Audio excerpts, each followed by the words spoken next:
Everybody, it's Leroy from Leroy Gaming, and I am back with another Tiny Tina's Wonderlands video for you. And this will conclude the look at the passive skill trees for the 6 different classes.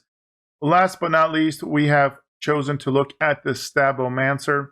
Now, as with all my previous videos, to help you out and navigating this video, you're going to see timestamps in the description below. So feel free to jump to whichever area you find the most useful. For new players, I will start with a quick overview of the class. We're going to take a quick look at the class feat as well as the 2 abilities that the Stabomancer gets. And then we're going to get to the main course where we're going to look at the passive skill tree. So again, use those links to navigate to whatever area you find most useful for your viewing pleasures. With that being said, guys, let's go ahead and get stabby. Let's look at the Stabomancer and all the new information revealed with the passive skill trees being shown to us.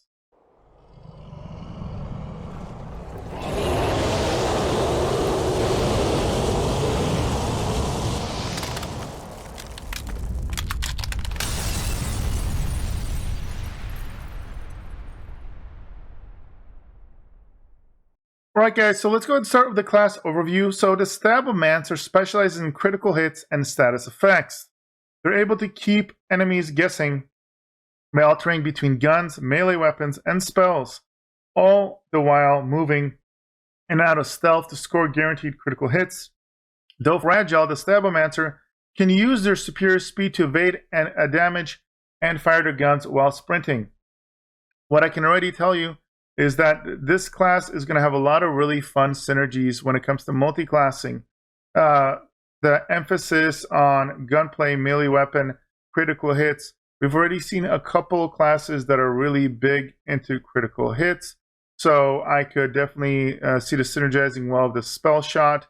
I could see it potentially being decent with the Spore Warden as well. And I think you're going to find lots of other creative ways of playing this class as a hybrid. So let's now go ahead and take a look at the class feat. Now, this class is a very simple class feat, but it's quite effective. It's Dirty Fighting. The Fate Maker's critical hit chance is increased. Now, what's really important here is I believe this is all types of critical hit. So you have critical hit for gun damage, for spell damage. Now, those are the 2 that I have seen mentioned by name in these passive skill trees.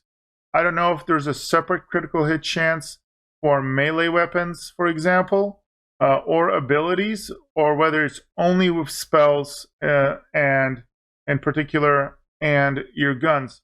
But either way, this is really good. Remember, class feats come along with you in multi-classing.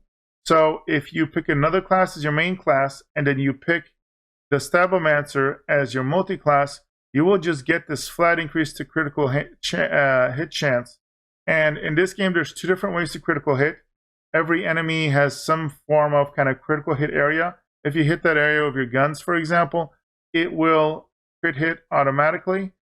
However, there's also a percentage-based critical hit chance where you can hit anywhere on the body of an enemy, and it will create hit chance. So this helps with this, especially useful if you have like rapid fire weapons. You get your critical hit, natural critical hit chance high enough, and then if you have other abilities that synergize to where other elements happen when you crit hit, this could be really, really fun. Next, let's look at the action skills for the Stabomancer. We start with Ghost Blade. The Fate Maker throws out a Ghost Blade which spins in place at a target location, dealing melee damage periodically to nearby enemies based on the Fate Maker's equipped melee weapon. Pressing the action skill button while Ghost Blade is active causes it to teleport to the targeted location and reduces its remaining duration by a small percentage. So that's very, very interesting. So this is kind of multi-functionality, and it's the first action skill that I've seen that is directly related to the damage of melee weapon. So because in this Borderlands game, unlike any previous Borderlands game, melee weapons actually drop. They come in all types of rarities and have various effects. It's much different than previously where it was just part of your melee attack and it would only be impacted by the passive tree. So this is very interesting, especially if you want to go for a melee build. This could be a very fascinating ability. I I could even see kind of some non-conventional builds where you're like combining the Berserker and this, where you have some giant two-handed weapon and then you're using the Ghost Blade as part of that. So this could be interesting.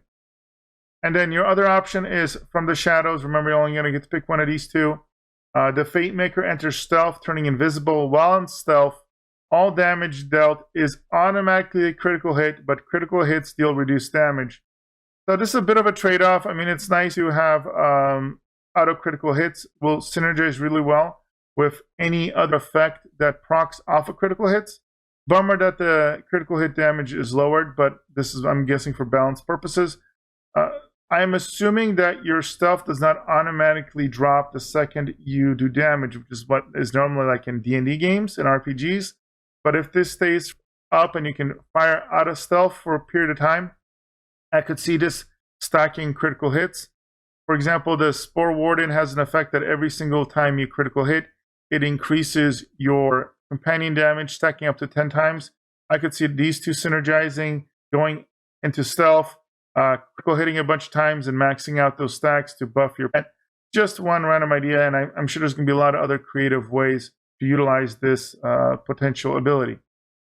Okay, guys, now we're at the main course. We're going to look at the passive skills. We're going to start with Tier 1. So we start with Arsenal. There's 5 points max into this. Melee damage is increased. Spell damage is increased. Gun damage is increased. So this just kind of, I mean, can't go wrong here. Multifaceted increases. If you're going to be playing a hybrid build that's going to be using melee, spell, and gun damage on a pretty equal basis, this is a no-brainer. If you're just mainly focusing on gun damage or melee damage more, this may be not quite as useful, but I'm guessing this could be a really solid choice for a lot of builds. Next, we have Haste, 3-point max. Melee attack speed is increased. Movement speed is increased. When you cast a spell, double the bonus for duration. This is really, really nice. I love movement speed buffs, especially when you're just trying to get through levels quickly and or get out of the way of like AoE attacks. The increased melee attack speed just directly translates to more damage. And then synergizing with spell use to double this, this is just great. Love this. And then finally we have Potent Poisons, 5-point max. Status effect damage is increased. Status effect duration is increased. So status effects is going to be like the poisoning effects, burning effects, etc. So depending on whether you're leaning into that heavily or not, this will be more or less useful. But this could be good. Question is, how does status effect damage scale? Is it a lot of times they're damage over time effects? If you end up bursting down enemies really quickly, this ends up being not as effective. But there have also been really highly effective, for example, in Borderlands 3, like fire burn builds that just melt enemies. So we'll have to see. I'm guessing this will probably be pretty darn good because it affects all types of status effects, not just poisons, for example, even though the icon kind of looks and the descriptor says poison. This is all status effect damage. All right, Tier 2 we got Follow Up, 3-point max here. Whenever the Fate Maker deals gun damage to an enemy, increase the damage of your next melee attack. This effect can stack. Melee attacks consume all stacks. So this kind of is all about, it looks like, using your gun to stack up a nice big damage boost to melee attack and then hitting with a big melee weapon attack. So I would guess this would disproportionately favor you utilizing slow, hard-hitting weapons as opposed to kind of stabby, fast weapons, because this does reset after one melee attack. So you want to get these stacks maxed out, one big AoE swing, for example, weapon, and then rinse and repeat. Next we have Swift Death, 5-point max for this one. While moving, the Fate Maker's gains increased damage dealt. The faster the Fate Maker moves, the greater these bonuses. I've seen this used to great effect in Borderlands 3, for example. So if you can stack your movement speed like crazy, this could be really good and really hilarious for kind of speedrunning. If, however, you're not really stacking movement speed, this ends up being not nearly as good investment, especially since you have to put 5 points into this to get the most out of it. Next, we have Exploit Their Weakness. This is a 3-point max. Whenever the Fate Maker applies a status effect to an enemy, the affected enemy takes increased damage from all sources for its duration. This effect can stack per unique status effect. Like this a lot.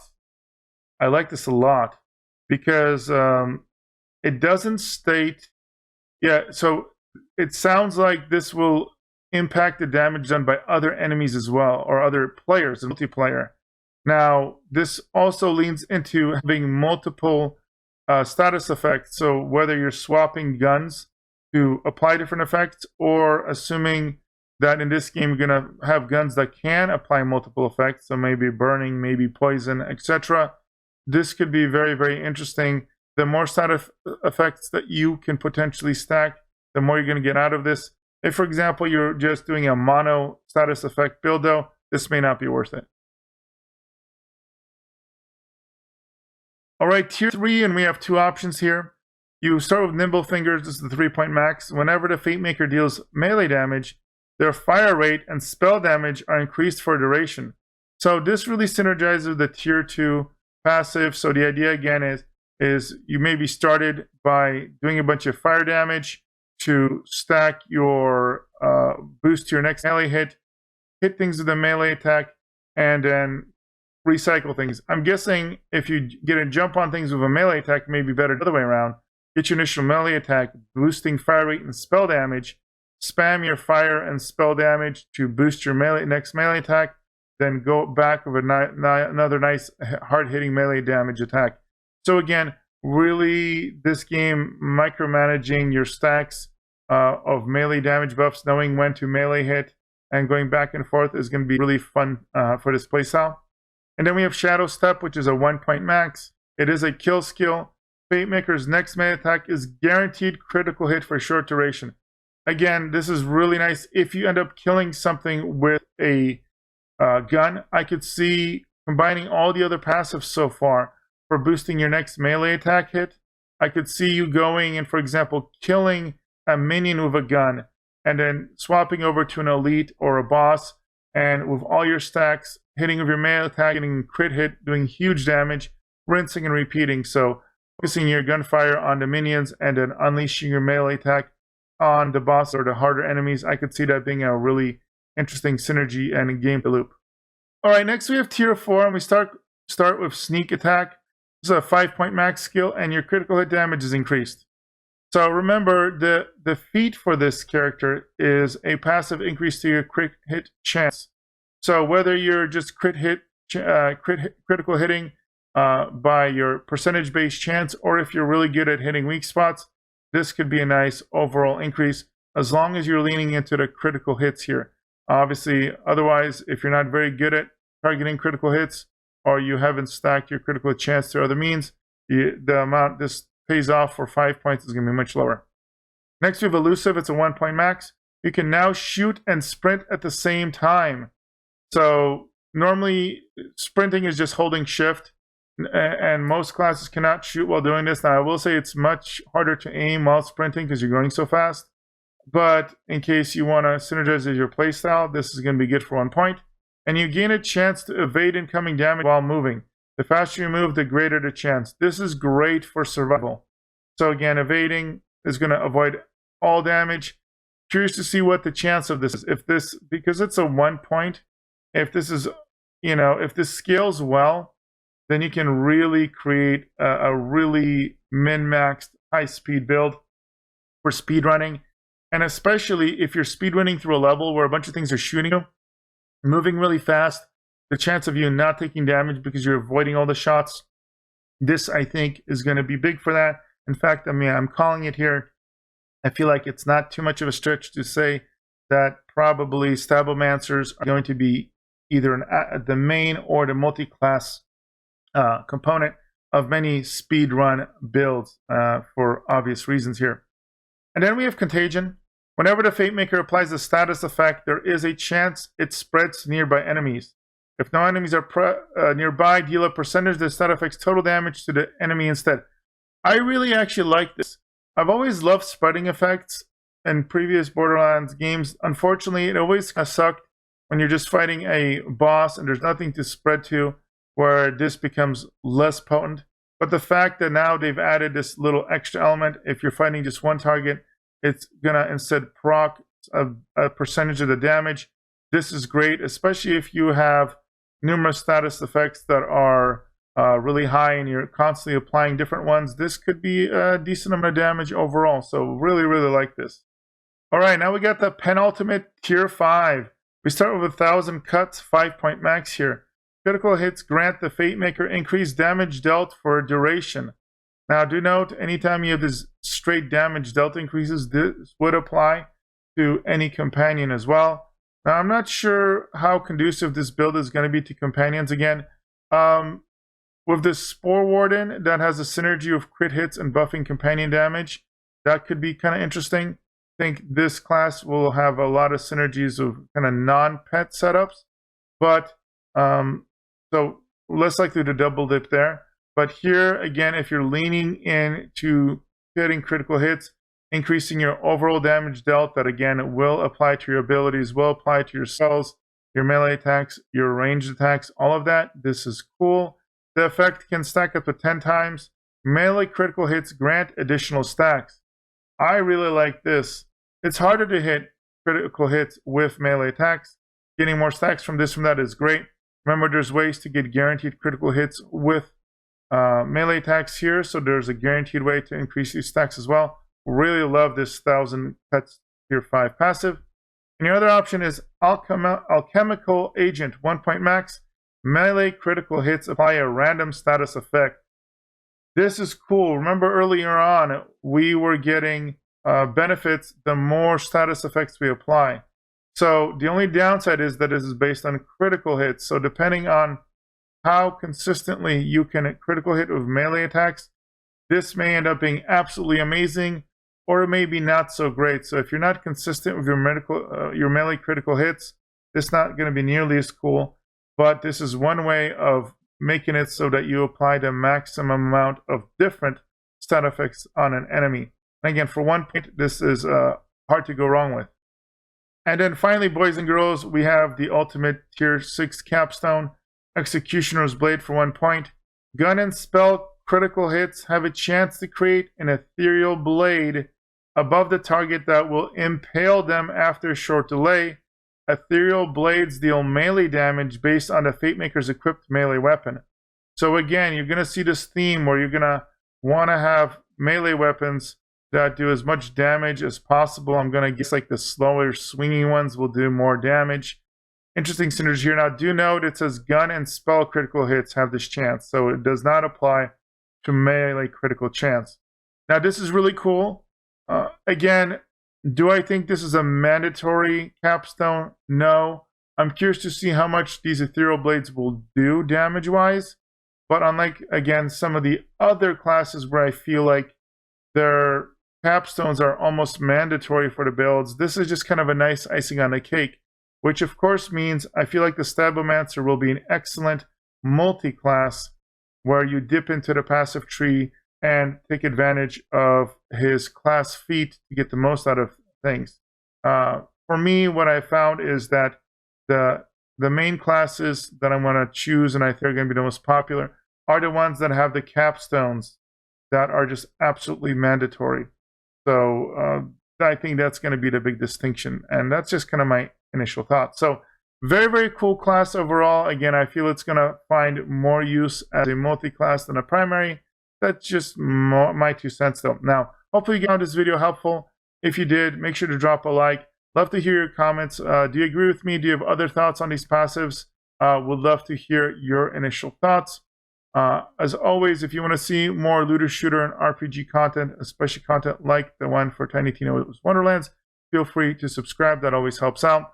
Join our Discord and check me out streaming on YouTube as well as Twitch on twitch.tv/LeeroyGamingStream. All information is available in the description below. Again, as always, guys, thank you for all your love and support, and I will see you guys in the next video.